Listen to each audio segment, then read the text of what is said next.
أعوذ بالله من الشيطان الرجيم. بسم الله الرحمن الرحيم. وما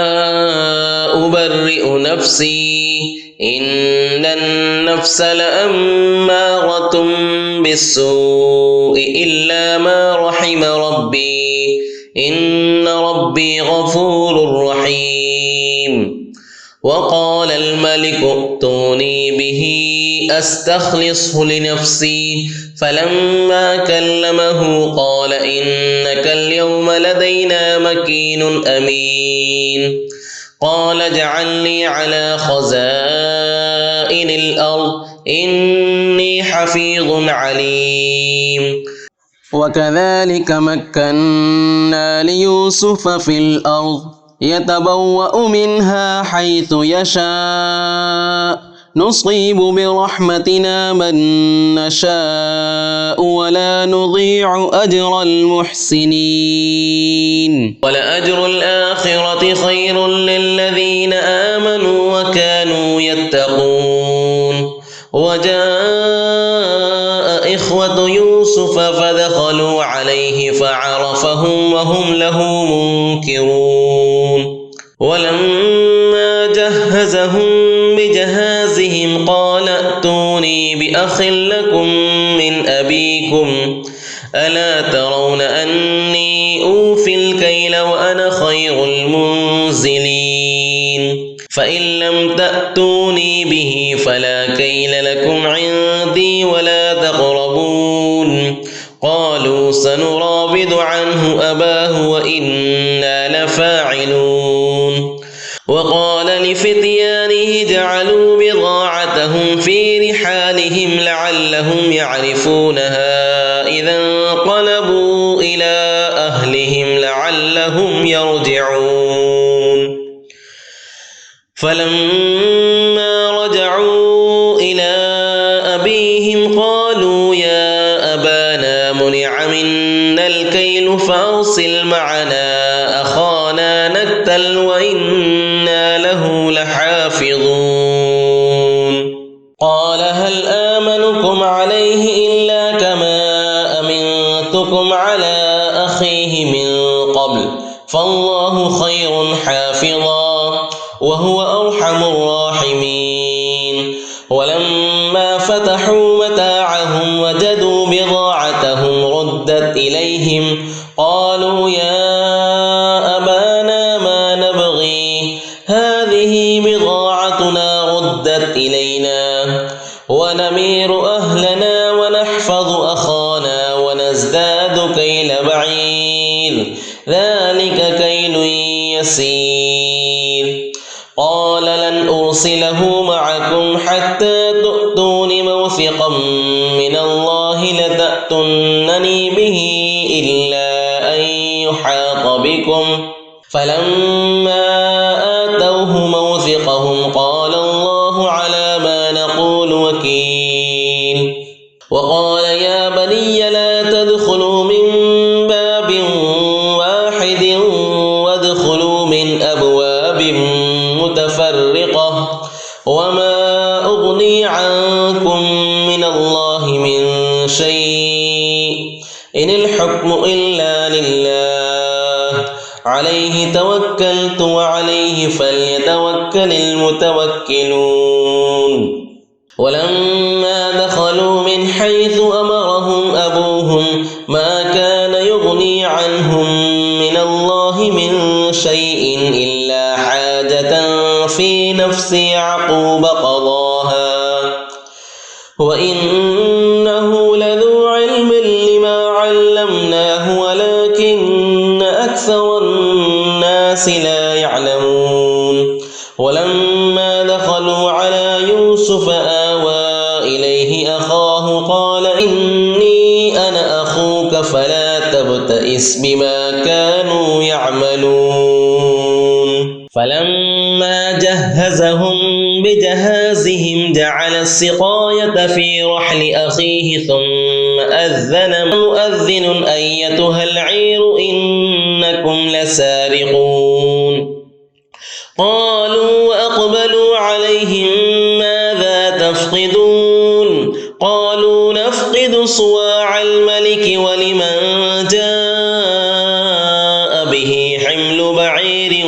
وأنا به زعيم قالوا تالله لقد علمتم ما جئنا لنفسد في الأرض وما كنا سارقين قالوا فما جزاؤه إن كنتم كاذبين قالوا جزاؤه من وجد في رحله فهو جزاؤه كذلك نجزي الظالمين فبدأ بأوعيتهم قبل وعاء أخيه ثم استخرجها من وعاء أخيه كذلك كدنا ليوسف ما كان ليأخذ أخاه في دين الملك إلا أن يشاء الله نرفع درجات من نشاء وفوق كل ذي علم عليم قالوا إن يسرق فقد سرق أخ له من قبل فأسرها يوسف في نفسه ولم يبدها لهم قال أنتم شر مكانا والله أعلم بما تصفون قالوا يا أيها العزيز إن له أبا شيخا كبيرا فخذ أحدنا مكانه إنا نراك من المحسنين قال معاذ الله أن نأخذ إلا من وجدنا متاعنا عنده إنا إذا لظالمون فلما استيئسوا منه خلصوا نجيا قال كبيرهم ألم تعلموا أن أباكم قد أخذ عليكم موثقا من الله ومن قبل ما فرطتم في يوسف فلن أبرح الأرض حتى يأذن لي أبي أو يحكم الله لي وهو خير الحاكمين ارجعوا إلى أبيكم فقولوا يا أبانا إن ابنك سرق وما شهدنا إلا بما علمنا وما كنا للغيب حافظين واسأل القرية التي كنا فيها والعير التي أقبلنا فيها وإنا لصادقون قال بل سولت لكم أنفسكم أمرا فصبر جميل عسى الله أن يأتيني بهم جميعا إنه هو العليم الحكيم وتولى عنهم وقال يا أسفا على يوسف وابيضت عيناه من الحزن فهو كظيم قالوا تالله تفتأ تذكر يوسف حتى تكون حرضا أو تكون من الهالكين قال إنما أشكو بثي وحزني إلى الله وأعلم من الله ما لا تعلمون يا بني اذهبوا فتحسسوا من يوسف وأخيه ولا تيأسوا من روح الله إنه لا ييأس من روح الله إلا القوم الكافرون فلما دخلوا عليه قالوا يا أيها العزيز مسنا وأهلنا الضر وجئنا ببضاعة مزجاة فأوف لنا الكيل وتصدق علينا إن الله يجزي المتصدقين قال هل علمتم ما فعلتم بيوسف وأخيه إذ أنتم جاهلون قالوا أئنك لأنت يوسف قال أنا يوسف وهذا أخي قد من الله علينا إنه من يتق ويصبر فإن الله الله لا يضيع أجر المحسنين قالوا تالله لقد آثرك الله علينا وإن كنا لخاطئين قال لا تثريب عليكم اليوم يغفر الله لكم وهو أرحم الراحمين اذهبوا بقميصي هذا فألقوه على وجه أبي يأت بصيرا وأتوني بأهلكم أجمعين ولما فصلت العير قال أبوهم إني لأجد ريح يوسف لولا أن تفندون قالوا تالله إنك لفي ضلالك القديم فلما أن جاء البشير ألقاه على وجهه فارتد بصيرا قال ألم أقل لكم إني أعلم من الله ما لا تعلمون قالوا يا أبانا استغفر لنا ذنوبنا إنا كنا خاطئين قال سوف أستغفر لكم ربي إنه هو الغفور الرحيم فلما دخلوا على يوسف آوى إليه أبويه وقال ادخلوا مصر إن شاء الله آمنين ورفع أبويه على العرش وخروا له سجدا وقال يا أبت هذا تأويل رؤياي من قبل قد جعلها ربي حقا وقد أحسن بي إذ أخرجني من السجن وجاء بكم من البدو من بعد أن نزغ الشيطان بيني وبين إخوتي إن ربي لطيف لما يشاء إنه هو العليم الحكيم رب قد آتيتني من الملك وعلمتني من تأويل الأحاديث فاطر السماوات والأرض أنت وليي في الدنيا والآخرة توفني مسلما وألحقني بالصالحين ذلك من أنباء الغيب نوحيه إليك وما كنت لديهم إذ أجمعوا أمرهم وهم يمكرون وما أكثر الناس ولو حرصت بمؤمنين وما تسألهم عليه من أجر إن هو إلا ذكر للعالمين وكأي من آية في السماوات والأرض يمرون عليها وهم عنها معرضون وما يؤمن أكثرهم بالله إلا وهم مشركون أفأمنوا أن تأتيهم غاشية من عذاب الله أو تأتيهم الساعة بغتة وهم لا يشعرون قل هذه سبيلي أدعو إلى الله على بصيرة أنا ومن اتبعني وسبحان الله وما أنا من المشركين وما أرسلنا من قبلك إلا رجالا نوحي إليهم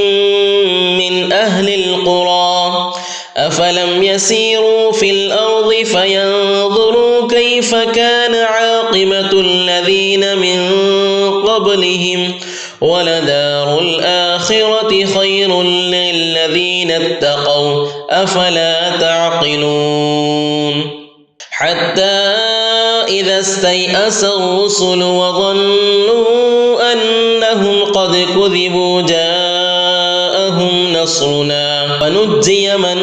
نشاء ولا يرد بأسنا عن القوم المجرمين لقد كان في قصصهم عبرة لأولي الألباب ما كان حديثا يفترى ولكن تصديق الذي بين يديه وتفصيل كل شيء وهدى ورحمة لقوم يؤمنون بسم الله الرحمن الرحيم ألف لام ميم را تلك آيات الكتاب والذي أنزل إليك من ربك الحق ولكن أكثر الناس لا يؤمنون الله الذي رفع السماوات بغير عمد ترونها ثم استوى على العرش وسخر الشمس والقمر كل يجري لأجل مسمى يدبر الأمر يفصل الآيات لعلكم بلقاء ربكم توقنون وهو الذي مد الأرض وجعل فيها رواسي وأنهارا ومن كل الثمرات جعل فيها زوجين اثنين يغشي الليل النهار إن في ذلك لآيات لقوم يتفكرون وفي الأرض قطع متجاورات وجنات من أعناب وزرع ونخيل صنوان وغير صنوان يسقى بماء واحد ونفضل بعضها على بعض في الأكل إن في ذلك لآيات لقوم يعقلون وإن تعجب فعجب قولهم أإذا كنا ترابا أإنا لفي خلق جديد أولئك الذين كفروا بربهم وأولئك الأغلال في أعناقهم وأولئك أصحاب النار هم فيها خالدون ويستعجلونك بالسيئة قبل الحسنة وقد خلت من قبلهم المثلات وإن ربك لذو مغفرة للناس على ظلمهم وإن ربك لشديد العقاب ويقول الذين كفروا لولا أنزل عليه آية من ربه إنما أنت منذر ولكل قوم هاد الله يعلم ما تحمل كل أنثى وما تغيض الأرحام وما تزداد وكل شيء عنده بمقدار عالم الغيب والشهادة الكبير المتعال سواء منكم من أسر القول ومن جهر به ومن هو مستخف بالليل وسارب بالنهار له معقبات من بين يديه ومن خلفه يحفظونه من أمر الله إن الله لا يغير ما بقوم حتى يغيروا ما بأنفسهم وإذا أراد الله بقوم سوءا فلا مرد له وما لهم من دونه من وال هو الذي يريكم البرق خوفا وطمعا وينشئ السحاب الثقال ويسبح الرعد بحمده والملائكة من خيفته ويرسل الصواعق فيصيب بها من يشاء وهم يجادلون في الله وهو شديد المحال. له دعوة الحق والذين يدعون من دونه لا يستجيبون لهم بشيء إلا كباسط كفيه إلى الماء ليبلغ فاه وما هو ببالغه وما دعاء الكافرين إلا في ضلال. ولله يسجد من في السماوات والأرض طوعا وكرها وظلالهم بالغدو والآصال.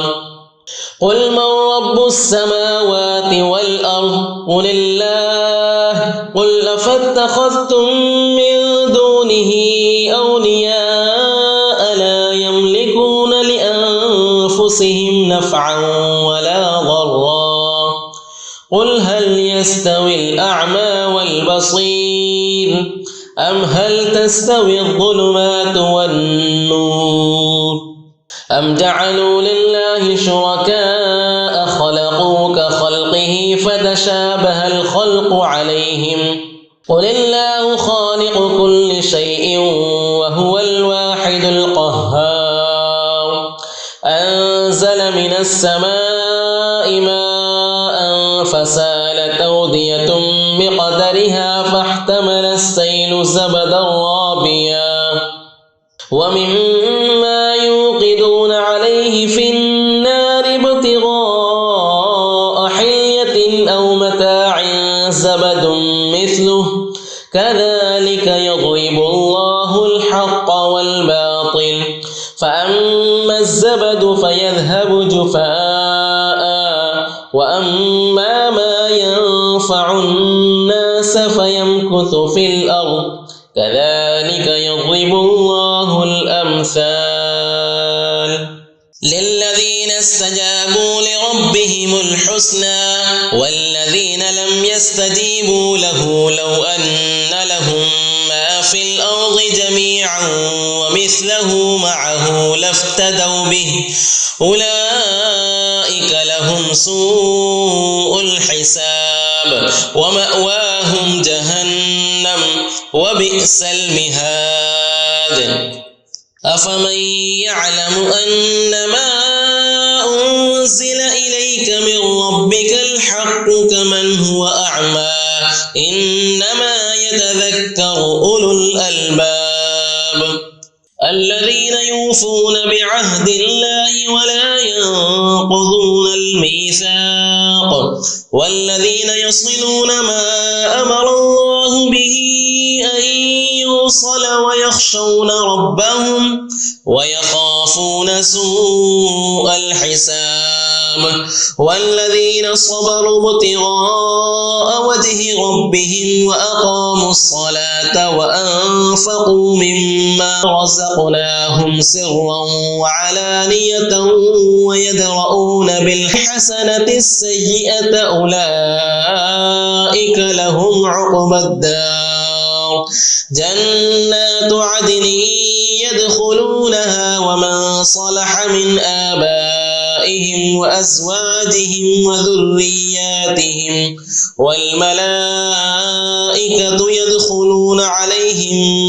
من كل باب. سلام عليكم بما صبرتم فنعم عقبى الدار. والذين ينقضون عهد الله من بعد ميثاقه ويقطعون ما أمر الله به أن يوصل ويفسدون في الأرض أولئك لهم اللعنة ولهم سوء الدار. الله يبسط الرزق لمن يشاء ويقدر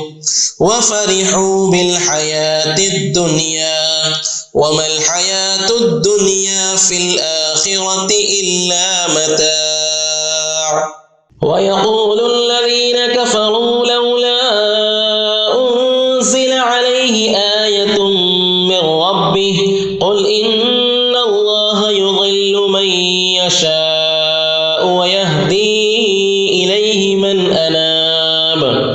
الذين آمنوا وتطمئن قلوبهم بذكر الله ألا بذكر الله تطمئن القلوب الذين آمنوا وعملوا الصالحات طوبى لهم وحسن مآب كذلك أرسلناك في أمة قد خلت من قبلها لتتلو عليهم الذي أوحينا إليك وهم يكفرون بالرحمن قل هو ربي لا إله إلا هو عليه توكلت وإليه متاب ولو أن قرآنا سيرت به الجبال أو قطعت به الأرض أو كلم به الموتى بل لله الأمر جميعا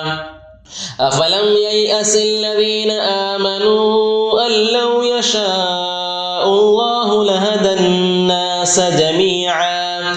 ولا يزال الذين كفروا تصيبهم بما صنعوا قارعة أو تحل قريبا من دارهم حتى يأتي وعد الله إن الله لا يخلف الميعاد ولقد استهزئ برسل من قبلك فأمليت للذين كفروا ثم أخذتهم فكيف كان عقاب أفمن هو قائم على كل نفس بما كسبت وجعلوا لله شركاء قل سموهم أم تنبئونه بما لا يعلم في الأرض أم بظاهر من القول بل زين للذين كفروا مكرهم وصدوا عن السبيل ومن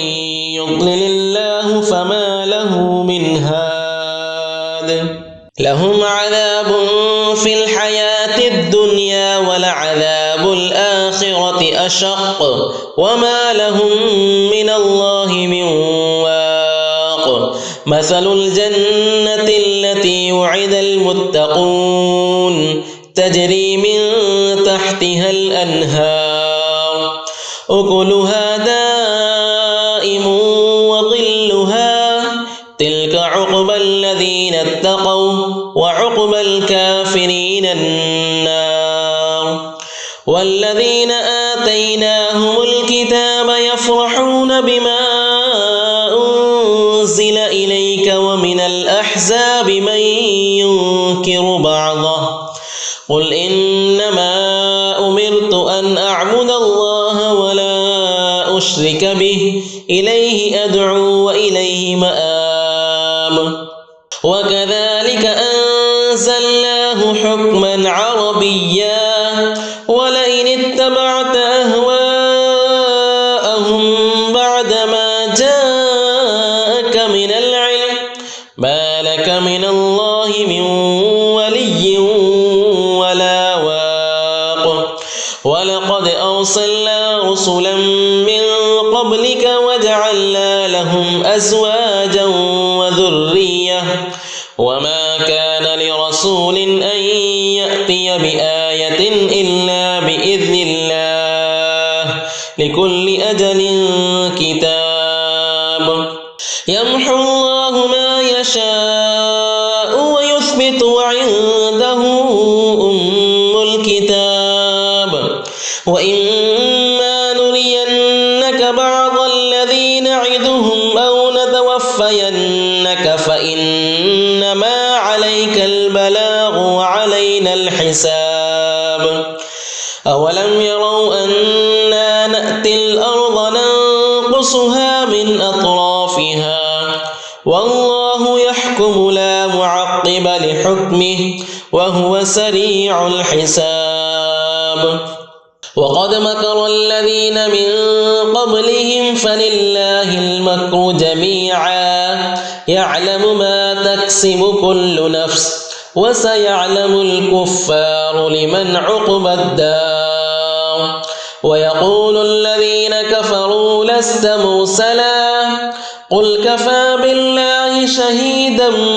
بيني وبينكم ومن عنده علم الكتاب. بسم الله الرحمن الرحيم. ألف لام را. كتاب أنزلناه إليك لتخرج الناس من الظلمات إلى النور بإذن ربهم إلى صراط العزيز الحميد. الله الذي له ما في السماوات وما في الأرض وويل للكافرين من عذاب شديد. الذين يستحبون الحياة الدنيا على الآخرة ويصدون عن سبيل الله ويبغونها عوجا أولئك في ضلال بعيد. وما أرسلنا من رسول إلا بلسان قومه ليبين لهم فيضل الله من يشاء ويهدي من يشاء وهو العزيز الحكيم. ولقد أرسلنا موسى بآياتنا أن أخرج قومك من الظلمات إلى النور وذكرهم بأيام الله إن في ذلك لآيات لكل صبار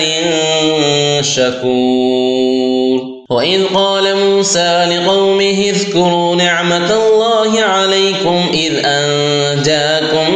من آل فرعون يسومونكم سوء العذاب ويذبحون أبناءكم ويستحيون نساءكم وفي ذلكم بلاء من ربكم عظيم. وإذ تأذن ربكم لئن شكرتم لأزيدنكم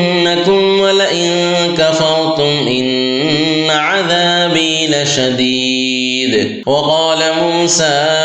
إن تكفروا أنتم ومن في الأرض جميعا فإن الله لغني حميد. ألم يأتكم نبأ الذين من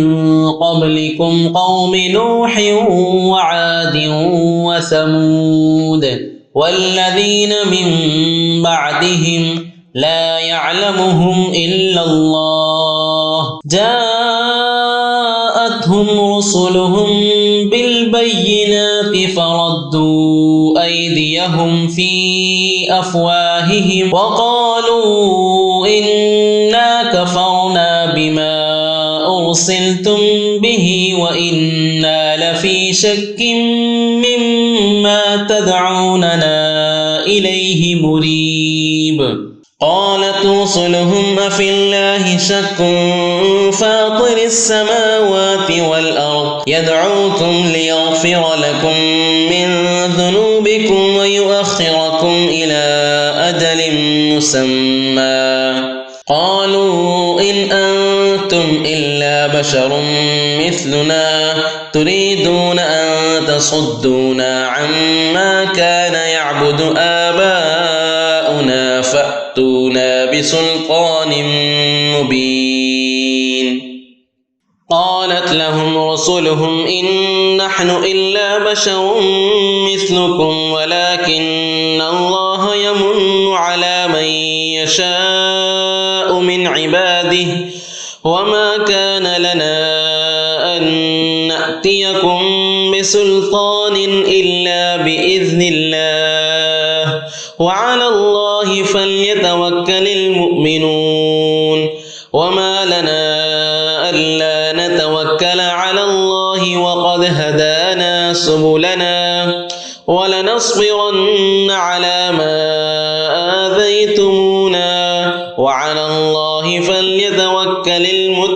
المتوكلون. وقال الذين كفروا لرسلهم لنخرجنكم أرضنا أو لتعودن في ملتنا فأوحى إليهم ربهم لنهلكن الظالمين ولنسكننكم الأرض من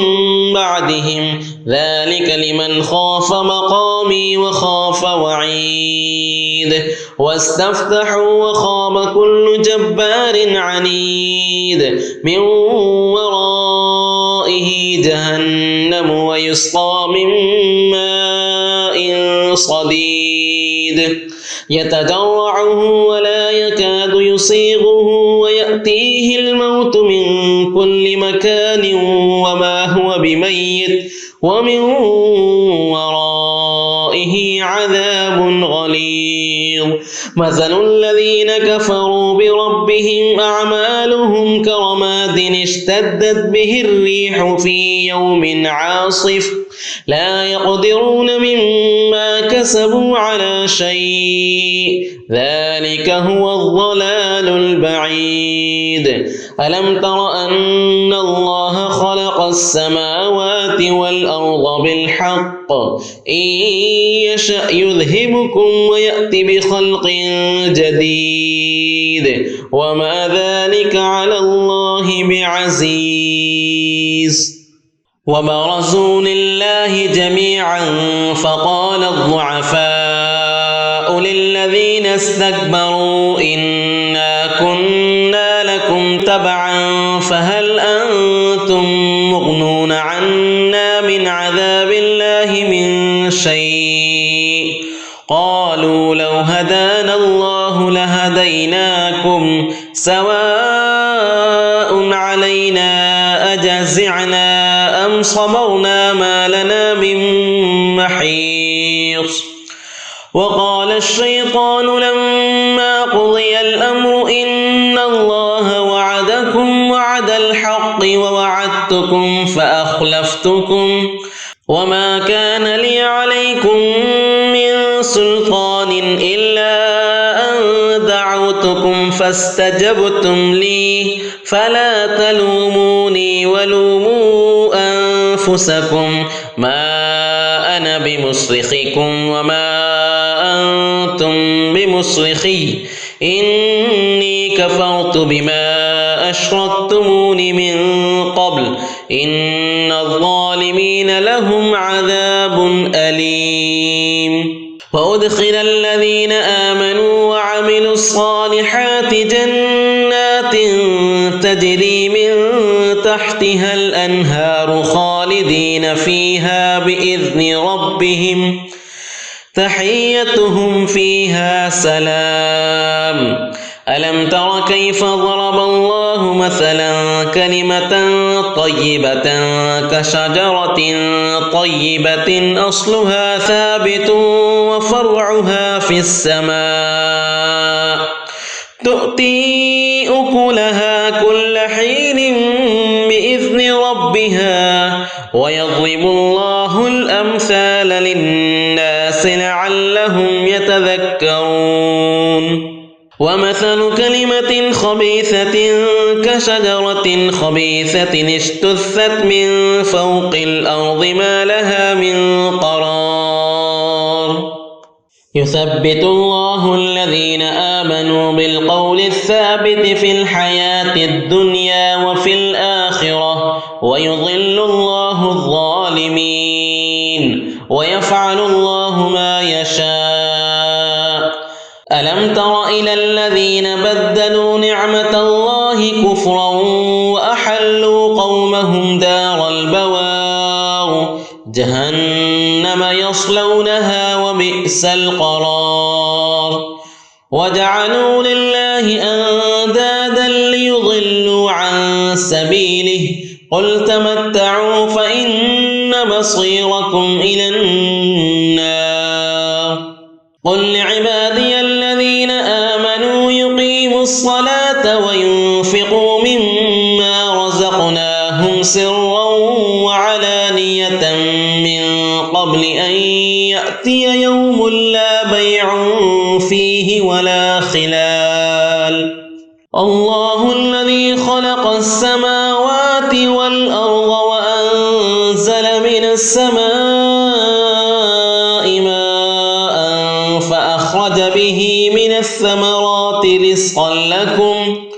وسخر لكم الفلك لتجري في البحر بأمره وسخر لكم الأنهار وسخر لكم الشمس والقمر دائبين وسخر لكم الليل والنهار وآتاكم من كل ما سألتموه وإن تعدوا نعمة الله لا تحصوها إن الإنسان لظلوم كفار وإذ قال إبراهيم رب اجعل هذا البلد آمنا واجنبني وبني أن نعبد الأصنام رب إنهن أضللن كثيرا من الناس فمن تبعني فإنه مني ومن عصاني فإنك غفور رحيم ربنا إني أسكنت من ذريتي بباد غير ذي زرع عند بيتك المحرم ربنا ليقيموا الصلاة فاجعل أفئدة من الناس تهوي إليهم وارزقهم من الثمرات لعلهم يشكرون ربنا إنك تعلم ما نخفي وما نعلن وما يخفى على الله من شيء في الأرض ولا في السماء الحمد لله الذي وهب لي على الكبر إسماعيل وإسحاق إن ربي لسميع الدعاء رب اجعل لي مقيم الصلاة ومن ذريتي ربنا وتقبل دعاء ربنا اغفر لي ولوالدي وللمؤمنين يوم يقوم الحساب ولا تحسبن الله غافلا عما يعمل الظالمون إنما يؤخرهم ليوم تشخص فيه الأبصار مهطعين مقنعي رؤوسهم لا يرتد إليهم طرفهم وأفئدتهم هواء وأنذر الناس يوم يأتيهم العذاب فيقول الذين ظلموا ربنا أخرنا إلى أجل قريب نجب دعوتك ونتبع الرسل أولم تكونوا أقسمتم من قبل ما لكم من زوال وسكنتم في مساكن الذين ظلموا أنفسهم وتبين لكم كيف فعلنا بهم وضربنا لكم الأمثال وقد مكروا مكرهم وعند الله مكرهم وإن كان مكرهم لتزول منه الجبال فلا تحسبن الله مخلف وعده رسله إن الله عزيز ذو انتقام يوم تبدل الأرض غير الأرض والسماوات وبرزوا لله الواحد القهار وترى المجرمين يومئذ مقرنين في الأصفاد سرابيلهم من قطران وتغشى وجوههم النار ليجزي الله كل نفس ما كسبت إن الله سريع الحساب هذا بلاغ للناس ولينذروا به وليعلموا أنما هو إله واحد وليذكر أولو الألباب. بسم الله الرحمن الرحيم. ألف لام را. تلك آيات الكتاب وقرآن مبين.